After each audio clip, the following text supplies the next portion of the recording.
Samedi 8 juin à midi, coup d'envoi de la deuxième étape de la Solitaire du Figaro Éric Bompard-Cachemire, édition 2013. Le programme est le suivant, un peu plus d'une heure de régate entre les bouées le long des côtes portugaises, avant de prendre la direction de Gijón, en Espagne.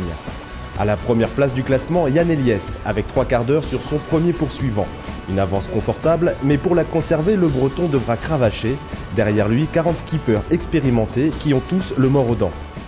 Le Figaro n'est pas plié, maintenant de là à dire je vais remonter en une fois de la 17e place à la première, faut pas y croire, il faut vraiment pas miser là-dessus. Moi mon objectif c'est de rapidement me retrouver dans les 10 premiers au classement général. Il faut faire une étape comme si on repartait de zéro. Et moi c'est mon état d'esprit, donc voilà, je vais essayer de faire le mieux possible en étant concentré pour pas prendre des minutes importantes à l'arrivée de Gijón.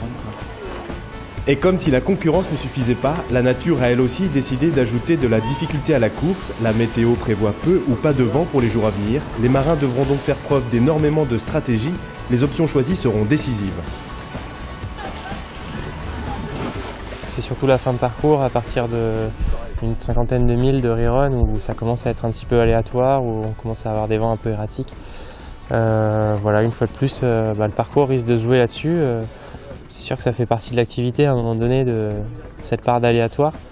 Là c'est la deuxième étape où on a quand même encore des choses qui ne sont pas forcément anticipables au jour d'aujourd'hui. Bon voilà, ça fait partie du jeu. Les figaristes repasseront donc le redouté Cap Finistère, mais cette fois-ci du sud vers le nord. En tout, 300 000 marins à parcourir, soit environ 480 km, avant de profiter de la seule escale espagnole de la compétition.